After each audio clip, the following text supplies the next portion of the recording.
السلام علیکم۔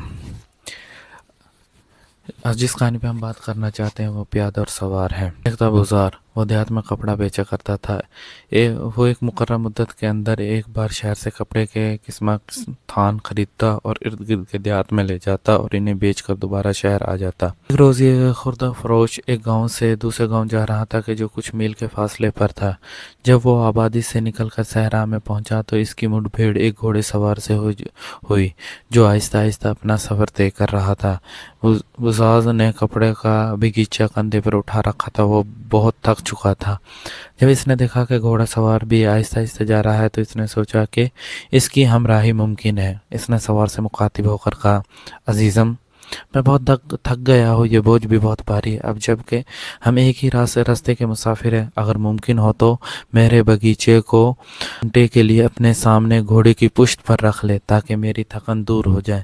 میں اس عنایت سے خوش ہو کر آپ کو دعا دوں گا۔ سوار نے جواب دیا، میری سمجھ میں نہیں آتا کہ میں تم سے کیسے معذرت کروں۔ نے درست کہا کہ اپنے ہم نو کی مدد کرنا اچھا کام ہے اور اس کا ثواب بھی ہے، لیکن مجھے افسوس ہے کہ کل رات میرے گھوڑے کی خدمت خاطر نہ ہو سکی، وہ گھاس نہ کھا سکا۔ اسی صورت میں جب اس میں چلنے کی تاب نہیں، اس پر بوجھ لادنے کا خیال ناانصافی ہے۔ میں ڈرتا ہوں کہ یہ بات اللہ کو ناپسند ہوگی۔ یقیناً آپ نے درست کہا۔ یہ کہا کر خاموش ہو گیا۔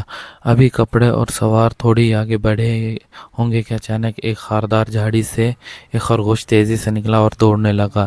پھر وہ 100 قدم دور جا کر بیٹھ گئے۔ گھوڑے سوار نے جب خرگوش کو دیکھا تو اس نے اپنے گھوڑے کو بھگایا اور خرگوش کا پیچھا کرنا شروع کر دیا۔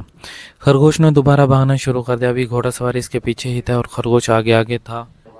تقریباً 2 میل آگے نکل گئے۔ بزار نے جب گھوڑے کو دوڑتے دیکھا تو سوچ میں پڑ گیا اور اپنے دل میں کہنے لگا، اچھا ہی ہوا کہ گھوڑے سوار نے میرا بگیچہ اٹھانے سے مدد کی، وگرنہ جب وہ اپنے گھوڑے کو دوڑانے کا ارادہ کرتا تو میں پیادہ اس کا ساتھ نہ دے سکتا اور ممکن تھا کہ سوار کے دل میں برائی کا خیال آتا اور وہ میرے کپڑے لے کر اڑتا، پھر کبھی وہ میرے ہاتھ اس تک نہ پہنچ پاتے۔ جب گھوڑے سوار تھوڑا آگے گیا تو اتفاقاً اسے بھی یہی خیال سوجا اور اس نے اپنے دل میں کہا، میرا گھوڑا ایسا عمدہ ہے کہ کوئی سواری اس کا مقابلہ نہیں کر سکتی۔ کیا ہی اچھا ہوتا کہ میں کپڑے والے کا تھان لے لیتا اور صحرا کی جانب لے اٹھتا۔ یہ سوچ کر اس نے اپنے گھوڑے کا رخ موڑا، آہستہ آہستہ اس سے کہا کہ بڑی معذرت چاہتا ہوں کہ تمہیں تنہا چھوڑ دیا، اور خرگوش کے پیچھے چل پڑا۔ وہ بھی ہاتھ نہ آیا۔ سچی بات ہے کہ آبادی ابھی تک فاصلہ ہے، میرا دل راضی نہ ہوا کہ تنہا سفر کروں۔ میں نے سوچا کہ خدا کو یہ پسند نہ آئے گا تم پیادے اور تھکے ہارے ہو اور میں گھوڑا رکھنے کے باوجود تمہاری مدد نہ کروں۔ لاؤ کپڑے کا تھان، میں لے آتا ہوں اور تم تھکن دور کر لو۔ میرا گھوڑا ابھی اس سے 100 من وہ سے مر نہیں جائے گا، منزل پر پہنچ ہی جائے گا، جو کھا کر اس کی تھکن دور ہو جائے گی۔ کپڑے والا بولا، میں آپ کی عنایت کا شکر گزار ہوں، لیکن اب میں آپ کو زحمت نہیں دینا چاہتا۔ مجھے غلط فہمی ہو گئی تھی اور خرگوش کے ظاہر ہونے اور گھوڑے